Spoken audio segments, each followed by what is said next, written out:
Ó, rapaziada, primeiro vídeo aqui, as gerações de ouro que mais decepcionaram, beleza? Se eu não me engano, quem fez o donate e pediu pra gente assistir esse vídeo foi o De Araújo, tá? O De Araújo que não tá aí no chat, pelo que eu tô vendo, mas foi ele quem fez o donate e pediu pra gente assistir. Vídeo do canal Contra-Ataque, tá certo? Ó, superchat do Marcos. O JJ como auxiliar do Ancelotti seria o melhor. Ancelotti. JJ como auxiliar do Ancelotti, não, tá maluco, tem como não, pô. O Jorge Jesus tem muito mercado pra virar auxiliar, né? Na verdade, assim, eu gostaria de qualquer um dos dois, mas não tem como, né? É evidente que o Ancelotti é mais treinador que o JJ. Isso aí eu acho que não dá pra discutir, né? Qualquer um dos dois pra mim tava bom, mas já que a gente conseguiu o Ancelotti, tá show de bola, cara. Tá show de bola. Enfim, vou falar bastante sobre isso ainda, tá? Quero fazer um vídeo específico pra falar só sobre isso. Valeu pelo superchat, Marcos. Tipo, você pedir pro Coringa ser amigo do Batman. Pior que eles não têm uma forma tão diferente de enxergar futebol, não. Mas os dois são técnicos principais, com muito mercado. Então, obviamente, eles nunca seriam auxiliar um do outro. Gerações de ouro que mais decepcionaram. Eu imagino que seja um vídeo sobre... Assim, pela thumbnail, né? Sobre aquelas grandes safras, né? Que acabaram não correspondendo, tipo, a grande geração belga, beleza? Se o Napoli ganhar a Série A, o Kvara ganha também, eu acho que ganha sim, porque ele jogou metade do torneio, né? Assim, eu não sei se o Napoli vai mandar medalha pra ele, já que ele abandonou o barco no meio do caminho. Né? O cara pulou fora no meio do torneio. Então, né? Ninguém lá tá satisfeito com ele. Então, eu não sei se o Napoli vai mandar medalha, mas eu acho que ele seria considerado campeão, sim. Vamos lá, galera. Vamos conferir aqui, ó. Canal Contra-Ataque, canal pequeno, tem só 2.000 inscritos. Mas esse vídeo aqui estourou, tá com 130k, caramba. Vamos dar aquela conferida aqui, o que é que o nosso brother tem a dizer. Deixa eu ver aqui o volume. Se tiver muito... Ó, rapaziada, vou pedir uma parada pra vocês, ó. Se o volume do vídeo tiver muito alto em relação à minha voz ou muito baixo, vocês me avisam no chat pra eu ajustar, beleza? De tempos em tempos, o mundo do futebol vê surgir alguma nova geração de ouro, que é aquele momento raro quando algum país revela vários grandes jogadores de uma mesma faixa de idade para formar sua seleção. É o que a Espanha tá passando agora, né? A Espanha tá revelando uma galera boa aí, todos com a mesma faixa etária, ou pelo menos próximo disso, né? Que, por exemplo, você pega Lamine Yamal e Nico Williams. Eles não são da mesma faixa etária, né? O Nico Williams acho que é uns 4 ou 5 anos mais velho. Mas eles vão compor uma mesma geração, né? Eles vão jogar juntos aí pela seleção da Espanha durante um bom tempo aí, se tudo der certo, pelo menos uns 10 anos, né? Quando essas gerações de ouro aparecem, são duas coisas que podem acontecer. A primeira é quando a geração consegue bons resultados e entra para a história, como a geração de ouro do Chile, por exemplo, de 2014 a 2017. Treinada por ele, hein? O carequeixo Jorge Sampaoli, bicampeão da Copa América. Cara, esse feito dessa seleção chilena é muito foda. Porque assim, eles ganham 2 Copa Américas seguidas. E as duas em cima da Argentina do Messi. Que não era uma Argentina ruim, tá? Aquela Argentina treinada pelo Tata Martino. Era uma boa seleção da Argentina. E o Messi tava voando, cara. 2015, 2016, esses 2 anos, o Messi tava comendo a bola. E mesmo assim o Chile ganhou as 2 final da Argentina. Pô, tá maluco. Que foi bicampeã da Copa América, ou da Espanha de 2008 a 2012, que venceu 2 Eurocopas e uma Copa do Mundo. Mas também o que pode acontecer, e que é o tema desse vídeo, é o total fracasso dessas gerações, que é quando o país consegue formar aquela seleção absurda, com vários nomes de peso, mas que não chega nem perto de ganhar nada. Nesse vídeo você vai conhecer as 5 gerações de ouro que mais decepcionaram no futebol, e como que algumas delas, além de não serem campeãs, passaram por algumas vergonhas. Esse é o Contra-Ataque e seja bem-vindo. Valeu. Valeu. Para começar, em quinto lugar, a gente tem o caso mais recente dessas gerações de ouro, a Bélgica. A Bélgica, na última década, contou com a melhor geração de jogadores da história do país. E mesmo nunca tendo ganhado nada, eles chegaram como favoritos em várias das competições que disputaram nos últimos anos. Porém, na minha opinião, de todas as gerações de ouro que vão aparecer aqui, a Bélgica foi a que menos decepcionou. Por isso já aparece aqui em quinto lugar. E você já... É que assim, eu até consigo entender se ele pensar isso. Porque assim, cara, eu vi muitas pessoas durante os anos tratarem essa geração da Bélgica como se fosse uma piada. Mas assim, a gente tem que entender que a seleção da Bélgica é uma seleção desse tamanho, gente. É uma seleção insignificante. Então assim, eles terem conseguido um 3º lugar de Copa do Mundo já é muito acima do que normalmente eles pleiteavam, tá ligado? E aí também você tem 2 óticas, né? Porque, por exemplo, se você olhar individualmente falando, esses caras da geração Bélgica, todos eles foram personagens muito importantes do futebol europeu nos últimos 15 anos, tá ligado? O De Bruyne, o Hazard, o Lukaku, o Courtois, Alderweireld, o Axel Witsel, o Kompany, Carrasco, o Mertens. Claro que tem as suas prateleiras, né? Então, por exemplo, o De Bruyne é indiscutivelmente o pica dos pica aqui. Ele é o principal jogador dessa geração. Aí depois você vai ter ali Hazard, você vai ter Courtois, você vai ter Lukaku. O Kompany foi, um baita zagueiro, ídolo do Manchester City. O Mertens é o maior artilheiro da história do Napoli. Também é um cara muito importante. Então, assim, individualmente falando, foi uma geração que marcou uma era do futebol europeu. Isso é fato, isso aí não dá pra discutir. E pela seleção da Bélgica, você tem, por exemplo, o Courtois é o maior artilheiro da história da Bélgica. O Hazard é um dos maiores jogadores, o De Bruyne é um dos maiores jogadores, o Courtois provavelmente o maior goleiro da história. O Courtois ganhou luva de ouro da Copa do Mundo jogando pela Bélgica, pô. Então, assim, depende muito da expectativa, tá ligado? Tipo, se você tava na expectativa de que, não, eu acho que essa Bélgica dá pra ganhar 1 euro, pelo menos. Aí, beleza. Aí seria uma decepção. Mas se a sua expectativa não era tão alta, pode ser que não, né? Sabraújo, se não me engano, foi tu que deu o donate pra gente ver esse vídeo aqui, né? A gente já tá vendo agora, começamos agora. Já vai entender o porquê. Tudo começou em 2014, quando a Bélgica chegou na Copa do Mundo com uma geração jovem e espetacular. No gol tinha o Courtois, com 22 anos na época, jogando no Atlético de Madrid, campeão espanhol daquela temporada. Na defesa tinha o Kompany, que era o capitão do Manchester City e campeão inglês daquela Marcos temporada. Ledo mandou uma mensagem pelo Pix. Allen, capitão e campeão da FA Cup pelo Arsenal, e o Vertonghen, do Tottenham, todos esses com 26 anos. No meio de campo tinha o Fellaini, do Manchester United, também com 26, o Witsel, multicampeão com o Zenit da Rússia, com 25 anos, e o De Bruyne, do Wolfsburg, com 22 anos. No ataque tinha o Hazard, na época no Chelsea, com 23 anos. O De Bruyne, que quando ele tava no Wolfsburg, ele chegou a ter uma temporada, se não me engano, com 25 ou 26 assistências, uma parada assim. Que era a melhor temporada dele em termos de assistências até a temporada da Tríplice Coroa pelo Manchester City. O Mertens, campeão da Copa Itália com o Napoli naquela temporada, com 27 anos, e o centroavante Lukaku, do Everton, com 21 anos. E chegava na Copa do Mundo ainda não como uma favorita para o título, mas com muita gente falando que poderiam surpreender. E lembrando que a Bélgica não disputava a Copa do Mundo desde 2002, então a expectativa dos belgas... 2002, quando eles foram eliminados pelo Brasil, com a arbitragem dando aquela ajuda para a seleção, hein? Nova geração, mesmo ela sendo tão jovem, era muito alta. O time fez uma primeira fase perfeita, com 3 vitórias em 3 jogos, e nas oitavas venceu os Estados Unidos na prorrogação por 2. Ah, esse jogo aqui é uma doideira, cara. Vocês lembram desse jogo aqui? É o jogo que o goleiro dos Estados Unidos, o Tim Howard, ele... Cara, o bicho fecha o gol no nível. Se eu não me engano, até hoje, esse jogo aqui é o recorde de defesas em um jogo de Copa do Mundo, cara, do Tim Howard. Cara, o bicho tava, assim, maluco, cara. É um dos jogos mais inacreditáveis de um goleiro que eu tenho memória na minha cabeça. 2-1.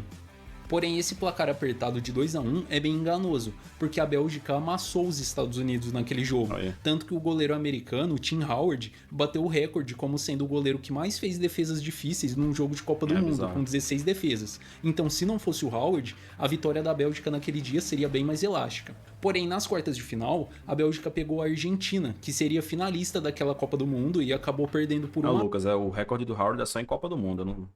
Eu não sei se foi mais do que o Courtois. Acho que foi mais do que o Courtois no jogo contra o Liverpool. Mas o recorde dele é em Copa do Mundo, não é no futebol geral, não.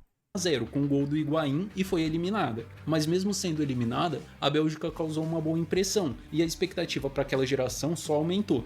Porém, 2 anos depois, na Euro 2016, a Bélgica chegava agora sim como uma grande favorita e foi quando começou a decepcionar de verdade. Com aquela mesma base de jogadores, só que agora 2 anos mais experiente e contando ainda com reforços como o Nainggolan da Roma e o Carrasco do Atlético de Madrid, a Bélgica foi meio aos trancos e barrancos até as quartas de final, quando foi atropelada pelo país de Gales e perdeu por 3-1. Lembrando que aquela Euro era a estreia do país de Gales. 2 anos depois, na Copa do Mundo de 2018, as coisas já foram diferentes para a Bélgica, com mais uma vez uma grande expectativa com aquela geração. Os uniformes da Bélgica dessa Copa são lindos, né, cara? Tá doido. Tanto o vermelho quanto esse amarelo são muito bonitos, cara. no auge. Eles fizeram uma excelente Copa, vencendo os 3 jogos da primeira fase, num grupo que tinha inclusive a Inglaterra como favorita, eliminaram o Japão nas oitavas de final e o favorito Brasil nas quartas de final, naquela que até hoje é tida como a maior vitória da história da Bélgica em Copa do Mundo. E chegaram até as semifinais, coisa que não acontecia desde a Copa de 86. Nossa, Nas Maradona semis, jogou pra acabaram cacete perdendo nesse para a jogo. futura campeã França por 1-0, mas venceram a disputa de terceiro lugar contra a Inglaterra e garantiram a melhor campanha da Bélgica na história dos mundiais. Assim, cara, essa Copa da Bélgica foi realmente uma Copa muito boa, cara. Honestamente, eu acho que não tem muito o que dizer. Porque assim, cara, eles eliminaram a seleção brasileira. Eles deram muito trabalho pra França. Assim, quem viu essa semifinal sabe que essa semifinal foi decidida muito no detalhe, cara. Bola parada, gol do Umtiti. Era uma semifinal, em termos de desempenho, pra ir pra prorrogação, tá ligado? Mas essa França também era muito cascuda. E depois disso eles ganharam da Inglaterra e ficaram no terceiro lugar. Realmente foi uma boa Copa deles, cara. Uma boa Copa. O que é muito doido porque eles poderiam ter sido eliminados pelo Japão, né? Nas oitavas de final. O Japão abre 2-0, a Bélgica vira. Mas fora isso, cara, acho que nos grandes confrontos da Bélgica nessa Copa, eles foram muito bem. Campeã França por 1-0, mas venceram a disputa de terceiro lugar contra a Inglaterra e garantiram a melhor campanha da Bélgica na história dos mundiais. Porém, 3 anos depois, na Eurocopa de 2021, a expectativa era alta de novo, e a Bélgica vinha jogando bem, venceu os 4 primeiros jogos que disputou até chegar nas quartas de final e perder de novo para a futura campeã. Naquele caso foi a Itália, que venceu por 2-1. E em 2022, na Copa do Mundo do Catar, o maior desastre daquela geração. Agora já bem mais envelhecida. E assim, vale a pena pontuar. Assim, a Copa de 2022 deles foi um desastre, de fato. Mas foi uma Copa que a seleção fez corpo mole, tá? Uma galera ali da seleção, inclusive vários dos principais jogadores, ou estavam fazendo corpo mole, ou era uma galera que tava muito envelhecida. Pô, cara, a Bélgica foi jogar essa Copa de 22 ainda com Alderweireld, com Vertonghen, pelo amor de Deus, velho. Pelo amor de Deus, assim, eu acho que um grande problema da seleção da Bélgica é que eles demoraram muito para fazer a transição, tá ligado? De não, pegar uns caras assim e falar, não, esse cara aqui, beleza, já deu, já tá com idade muito avançada, vamos procurar um cara mais de uma geração mais recente. Porque assim, é óbvio que, por exemplo, pô, De Bruyne, Courtois, Lukaku, o Hazard nessa época ainda era vivo, tá ligado? Beleza. Agora tinha uns caras ali, pô, que já tinham passado da fase boa há muito tempo, e mesmo assim a Bélgica ainda insistiu, tá ligado? Eu não sei se era questão do Roberto Martins olhar assim e pensar, putz, é melhor levar esse cara aqui, Matusalém, porque o mais jovem é uma merda. Talvez seja isso, porque, por exemplo, porra, o Volt faz, cara, quem aí? Quem aí manja? O Volt faz, zagueiro do Leicester. Teve um jogo que ele fez 2 gols contra o Liverpool. Porra, o Faz tava na última Euro jogando pela Bélgica, irmão. Aquele bicho é horroroso, velho. É horroroso. Como é que o cara daquele é um jogador de seleção da Bélgica, bicho? Aí fudeu, irmão. Assim, a gente pode estar falando da Bélgica, cara, deles ter tido essa geração foda da década passada. E daqui pra frente, irmão, vai chegar um tempo em que Lukaku vai parar, De Bruyne vai parar, Hazard morreu, Courtois vai parar. Acho que o Courtois ainda dá pra agarrar por um bom tempo. E a Bélgica vai cair no esquecimento, cara, porque a geração recente deles é zoada, cara. O Doku foi pra Eurocopa. Pra Copa eu não me lembro se ele chegou aí, não. Realmente não me lembro. Se foi, tava no banco de reservas. Mas pra Eurocopa ele foi e até teve bastantes minutos. A Bélgica não passou nem da fase de grupos da Copa, ficando atrás do Marrocos e da Croácia. Porém, mesmo não tendo sido campeã de nada, de todas as gerações de ouro que vão aparecer nesse vídeo, acho que essa Bélgica foi a única que subiu a seleção de patamar no futebol, muito por conta da campanha na Copa de 2018, eliminando o Brasil e conquistando aquele inédito terceiro lugar. E além disso, naquela época, a Bélgica chegou a liderar o ranking da FIFA de seleções.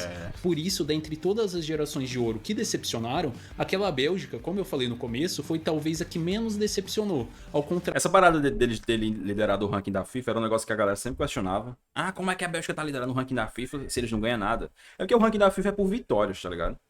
E assim, uma coisa que essa geração da Bélgica sempre teve foi sorte naquelas eliminatórias que tem na Europa. Eliminatória para Euro, eliminatória para Copa do Mundo. A Bélgica sempre caía nos grupos muito teta. Aí o que acontece? Durante todo o ciclo, a Bélgica ficava espancando um monte de seleção pequena da Europa. Pegar a seleção pequena, vral. É por isso que o Lukaku tem mais de 80 gols por seleção, pô. Cara, o Lukaku tem mais gol pela Bélgica do que o Pelé tem pela seleção brasileira. Por quê? Porque em todo o ciclo a Bélgica pega um monte de seleção bucha e fica lá, ó. 4x0, 5x0, 6x0. É por isso que naquela época, porra, a Bélgica vivia no topo do ranking da FIFA por causa disso. E o Lukaku desandou a fazer gol. Farmou gol pra cacete. Se eu não me engano, o Lukaku... Ele... Acho que ele só tá atrás do Cristiano Ronaldo, né? Entre jogadores europeus. Eu não sei se ele já chegou a ultrapassar o Puskás. Ou ele já chegou a ultrapassar o Puskás, ou ele tá quase ultrapassando o Puskás. É uma parada assim. Porque ele tem muito gol pela Bélgica, cara. Contrário das próximas que vão aparecer aqui na lista.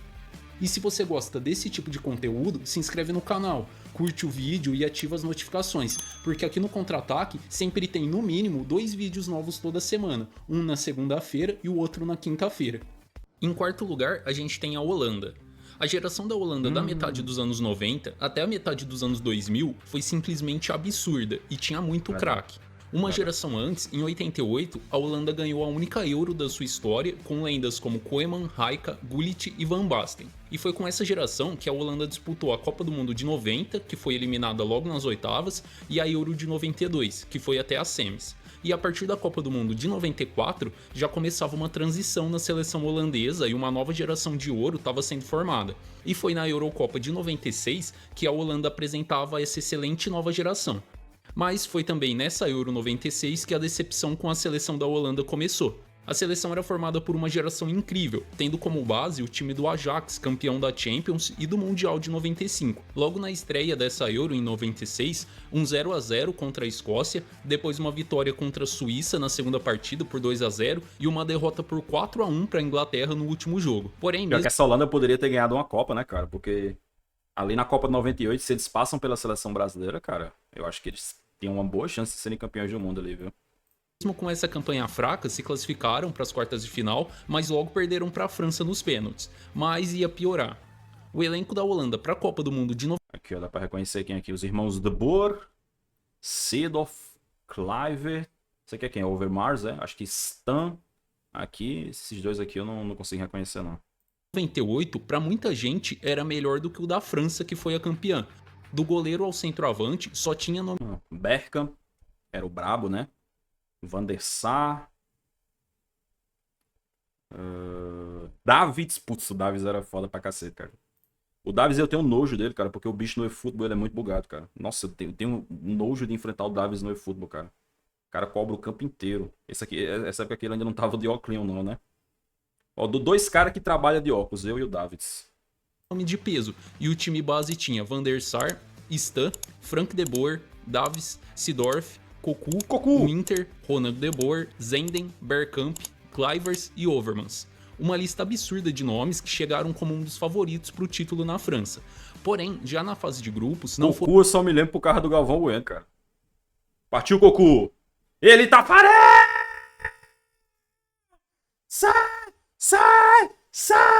Sai que é sua, Tafarel! Foram tão bem, com empates contra a Bélgica e México, e só conseguiram uma vitória contra a Coreia do Sul, e mesmo assim se classificaram em primeiro. Nas oitavas, passaram pela Iugoslávia, vencendo por 2x1, e nas quartas, vitória contra a Argentina, com o Bergkamp marcando Nossa! Esse gol do Bergkamp contra a Argentina é muito pica, cara. É um dos gols mais foda da história das Copas, cara. Não só por ser um gol muito decisivo, mas, porra, o domínio dele, ajeitar a bola, a finalização com a parte externa do pé, tá doido, cara. Um golaço do Bergkamp. Último minuto. Na semifinal, a Holanda encarava o atual campeão e também favorito Brasil. E os times fizeram um jogo que pra muita gente foi o melhor da história das Copas até a final da Copa de 2022. E foi um dos poucos jogos que aquela seleção da Holanda jogou num nível que todo mundo imaginava que ela podia jogar. Com os dois times muito fortes e chances para os dois lados, o jogo acabou empatado em 1-1 e o Brasil acabou passando para a final nos pênaltis. 2 anos depois, a Holanda sediou a Eurocopa em 2000, e a base do time era praticamente a mesma da Copa de 98, e como treinador, o ex-jogador Rijka, que depois treinaria o Barcelona na época do Ronaldinho Gaúcho. O Rijka, assim, vocês estão falando aí de subestimado, superestimado, esse daqui é um cara extremamente subestimado, tá? O Rijka foi um dos melhores volantes da história do futebol. E toda vez que a galera vai discutir sobre melhores volantes, eu nunca vejo ninguém citar o Rijka. Foi um monstro de jogador. A Holanda, mesmo caindo num grupo difícil, com República Tcheca, Dinamarca e França, venceu os 3 jogos e passou em primeiro. Nas quartas de final, uma goleada por 6-1 sobre a Iugoslávia e chegavam na semifinal para jogar contra a Itália com muita confiança da torcida. Porém, depois do empate em 0-0, a Holanda perdeu nos pênaltis, assim como tinha perdido na Copa do Mundo de 98 e o time de novo não conseguiu uma vaga para a final. E talvez não faria parte dessa lista se não fosse a fatídica Copa de 2002, porque foi quando aconteceu o verdadeiro fiasco daquela geração. Porque a Holanda, com tanto nome de peso, simplesmente não... Agora, uma coisa tem que ser dita. Os uniformes da Holanda, hein? Nossa, um mais bonito que o outro, tá doido. Raramente a Holanda... É porque a cor também ajuda, né? Esse laranja da Holanda combinado com o preto, tá maluco, cara. É muito difícil ficar feio. Classificou para a Copa de 2002, ficando em terceiro nas eliminatórias, atrás de Portugal e Irlanda. E aquela incrível geração holandesa via a Copa do Mundo de casa. Não, Matheus, parou não. 2 anos depois, uma nova Eurocopa, agora em Portugal, e aquela geração, que agora já estava bem mais envelhecida, tinha a última chance de ser campeã.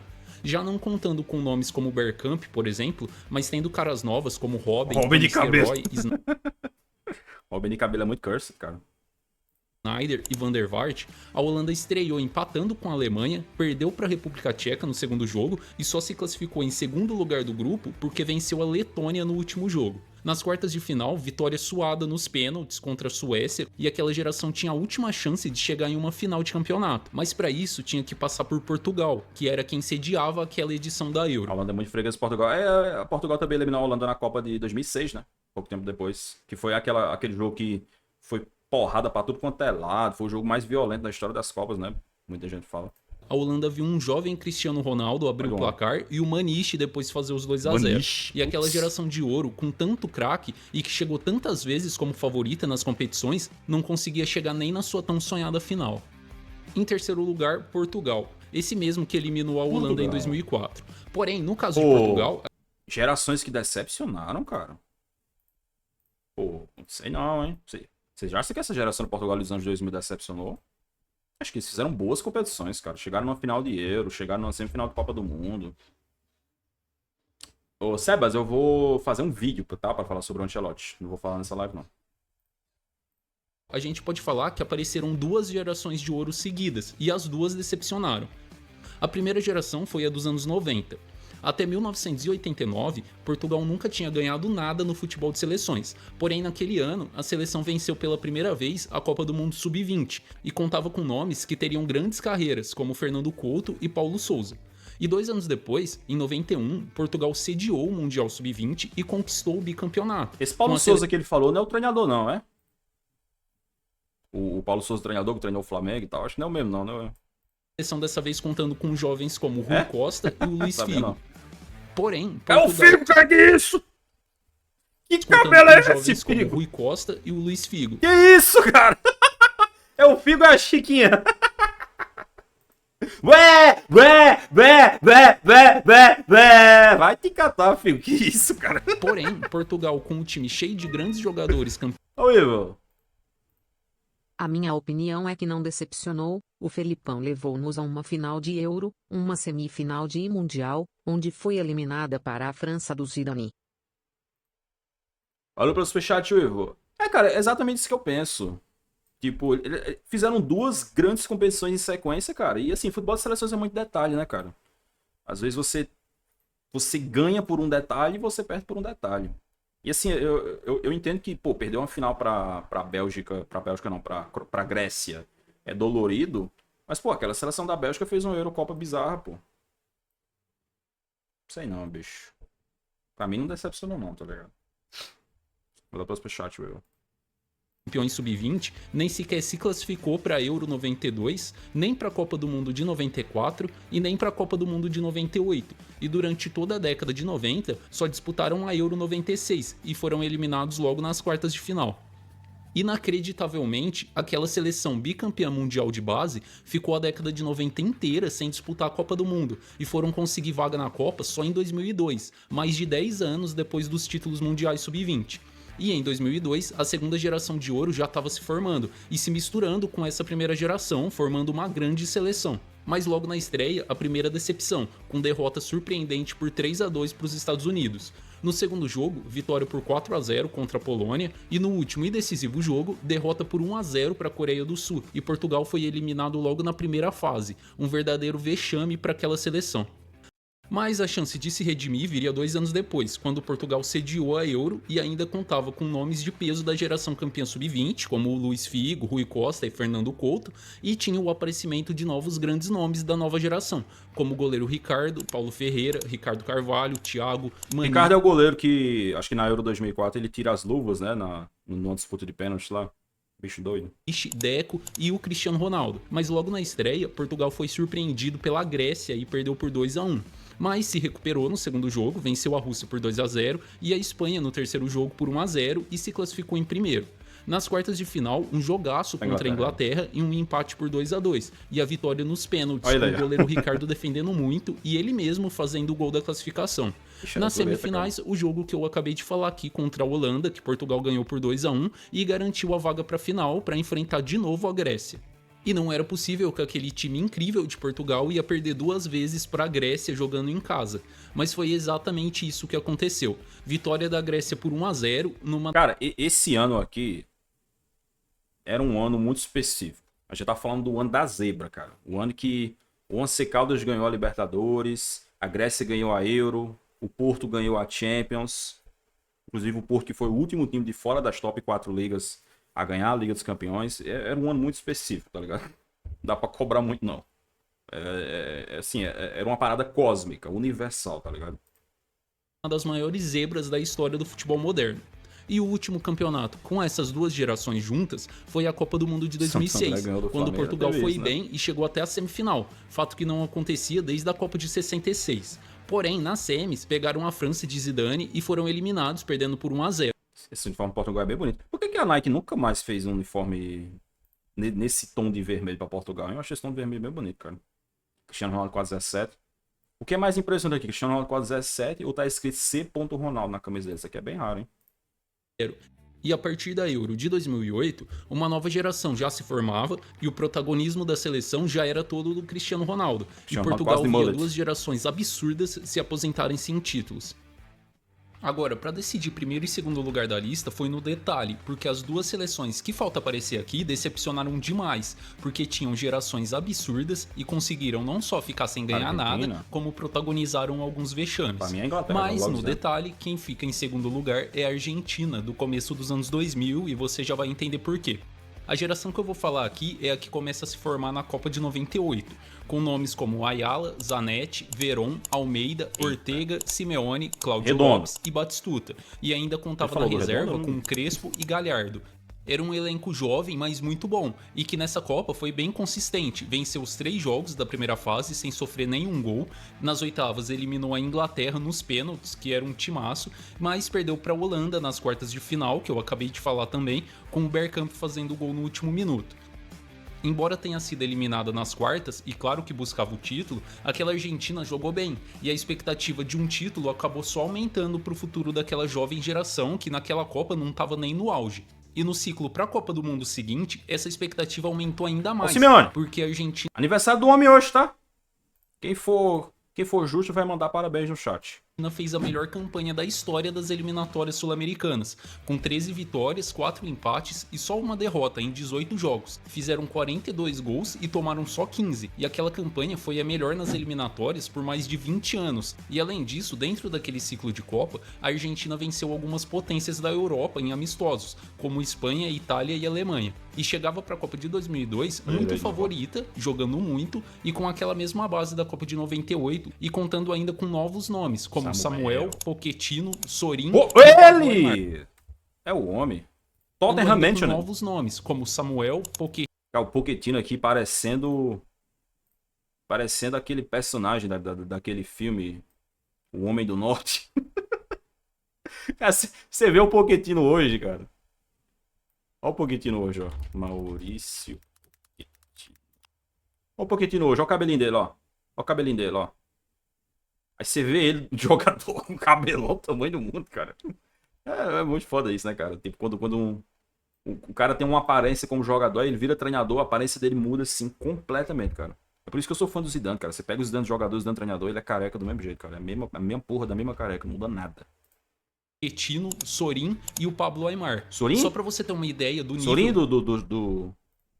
do Partido Espetacular, comentarista da ESPN. daquela Argentina, alguns jogadores históricos, como Palermo e Saviola, que teriam espaço em Palermo. qualquer seleção do mundo, nem foram convocados para aquela Copa por falta de espaço naquele elenco absurdo.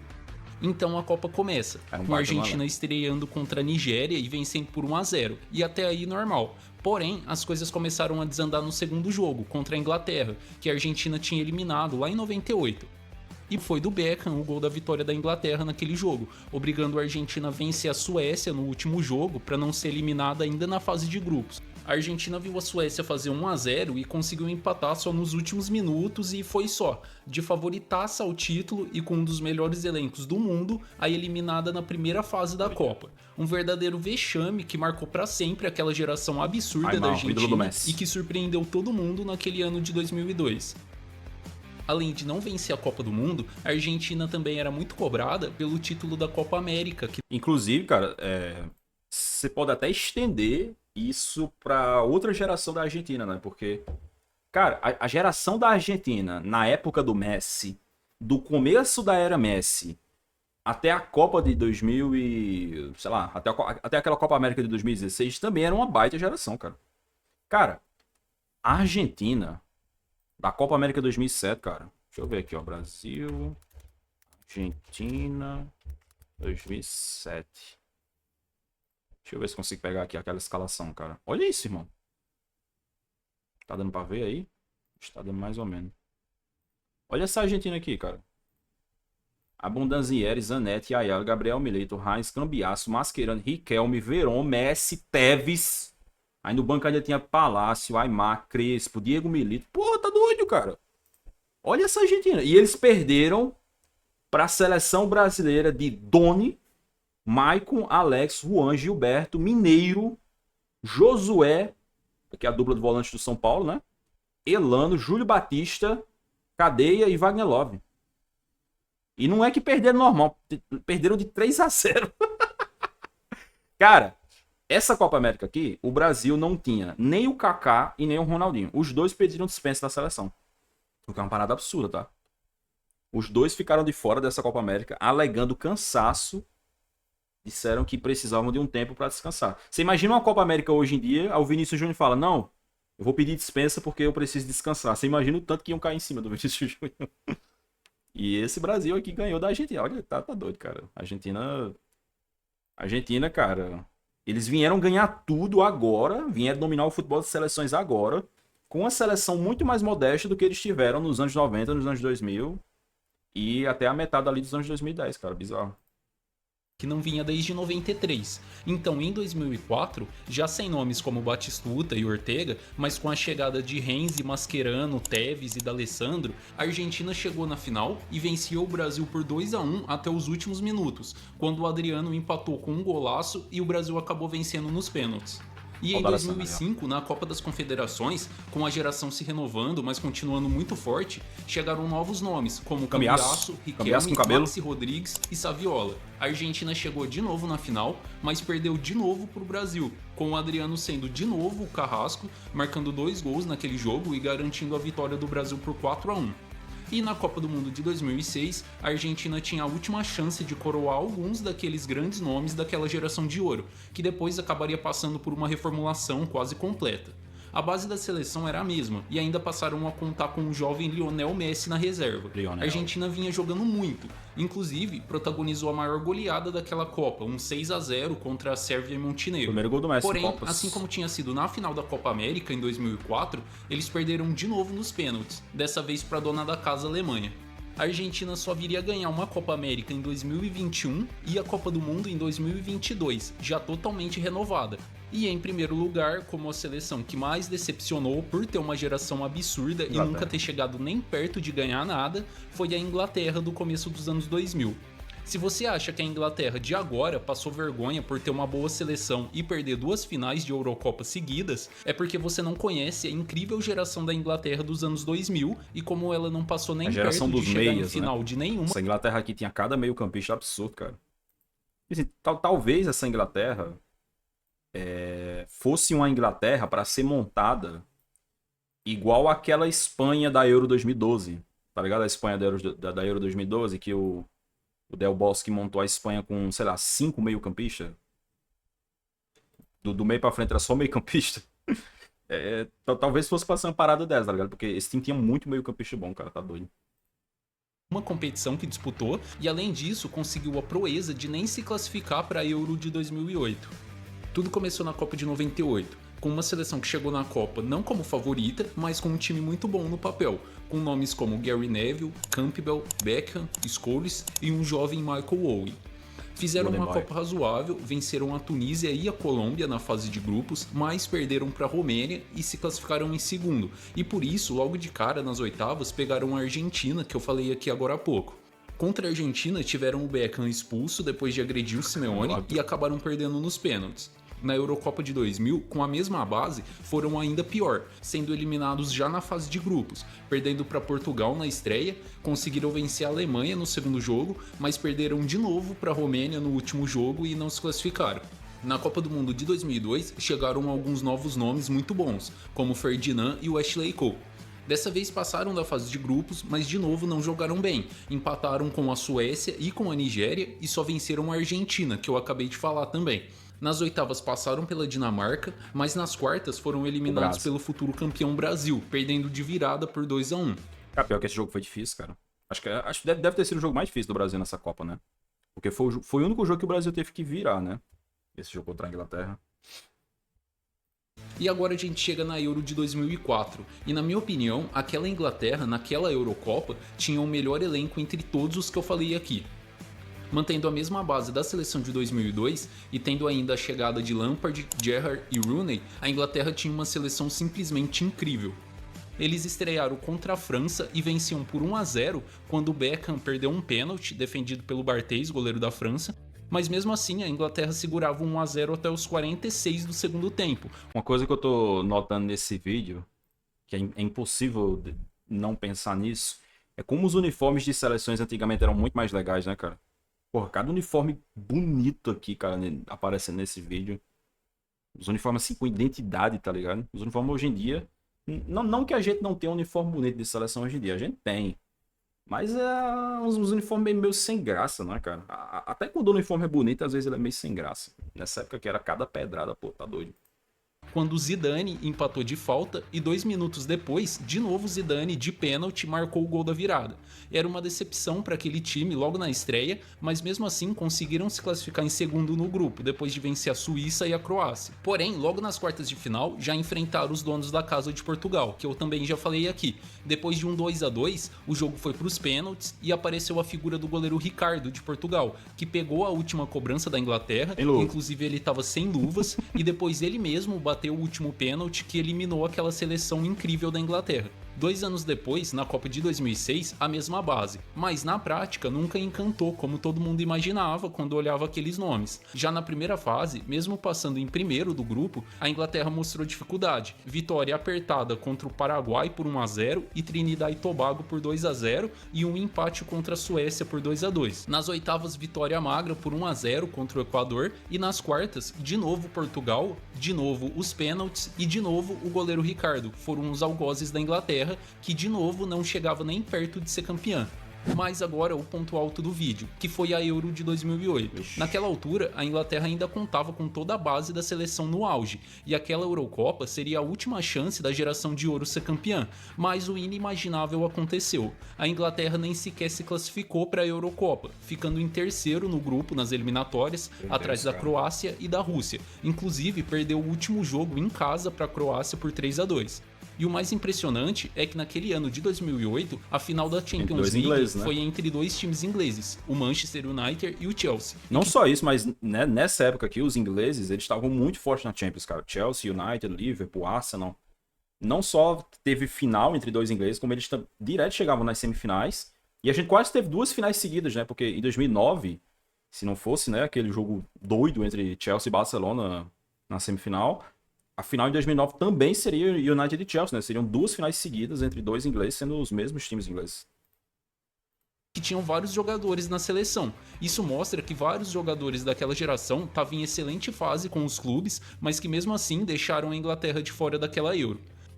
2 anos depois, na Copa do Mundo de 2010, conseguiram se classificar, mas mesmo com a mesma base muito forte, não empolgaram e se classificaram em segundo no grupo, atrás dos Estados Unidos, e logo de cara nas oitavas pegaram a Alemanha, que estava jogando muito naquela Copa. Esse é o jogo do que a bola cruza a linha e não tinha tecnologia do gol nessa época? A Inglaterra foi amassada por 4-1. Ou não? A partir dali, né? ainda esse continuaram na seleção nomes como Gerrard, Lampard e Rooney. Deixa eu ver se eu acho aqui, já que ele não mostrou no vídeo, ó.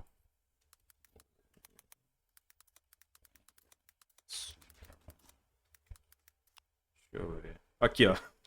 Cara, não é que a bola passou um pouco, irmão. Ela passou muito. Olha isso aqui, ó. Tipo assim, cara, se fosse uma parada, não. A bola só passou um pouquinho. Pô, o Bandeirinha tava de sacanagem isso aqui, né? O Bandeirinha, sei lá, cara. Porra, não precisava de tecnologia, cara. A bola passou 3 palmos da linha do gol, bicho. Isso aqui é muito doido. E, ó, e o jogo tava 2-1, cara.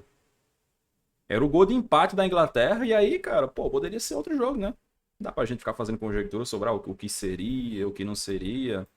Mas você ter um gol legítimo não marcado desse jeito aqui é muito absurdo, cara. E ainda mais na Copa do Mundo, né?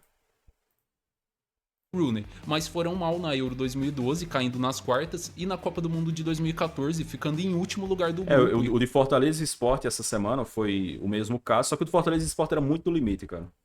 O de Fortaleza Sport é impossível cravar 100%, mas essa daqui, pô, não dá, cara. Essa daqui é muito...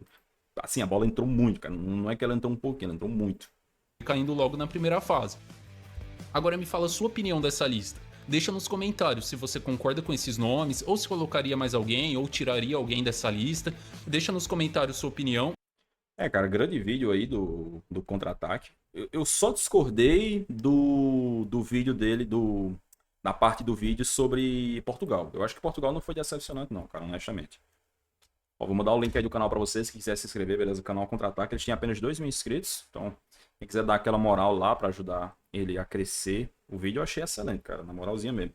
E assim, esse vídeo aqui mostra, cara, que futebol de seleções é um futebol tão difícil justamente porque ele é muito contextual, cara. Não existe uma fórmula pra se dar bem no futebol de seleções. Não basta, não é só, não, se tiver um treinador muito bom vai dar certo. Ah não, se tiver uma geração muito boa vai dar certo. Ah não, se convocar sempre os mesmos jogadores vai dar certo. Ah não, se convocar sempre os jogadores que estão jogando bem, que estão numa fase boa vai dar certo. Não existe fórmula, cara. É uma parada contextual, tá ligado? Às vezes você, porra, tem a geração perfeita, a geração de ouro, só jogador bom, papapá. E não funciona, cara. E às vezes, por exemplo, que nem a Espanha agora, pô, os caras colocaram um treinador da base. O cara chegou, convocou um monte de moleque, velho. Os moleque velho saindo do fundamental. Botou os moleque pra jogar e ganhou a Euro. Jogando mais bola do que todo mundo disparado. Não dá, cara. Ó, pronto, Matheus. Excelente exemplo que você deu. Hans Flick. Cara, o Hans Flick é um senhor treinador. É um baita de um treinador. E a Alemanha tem uma seleção com vários ótimos jogadores. Juntou os dois e não deu bosta nenhuma. Deu tudo errado. É assim, cara. Porra, não dá, tá ligado? É por isso que, por exemplo, agora tá chegando o Ancelotti na seleção brasileira. Tem garantia de nada, cara, que o Ancelotti vai dar certo. Tem garantia de nada. Pode chegar lá e o Ancelotti fazer um trabalho pior do que o Tite, fazer um trabalho pior do que o Dunga, tá ligado? O futebol de seleções é uma parada muito específica, tá ligado? Muito imprevisível. Por isso que é tão apaixonante, tá ligado? Por isso que é tão especial você ganhar uma competição de seleção. Justamente por ser um negócio muito difícil, tá ligado? Muito, muito difícil, muito imprevisível.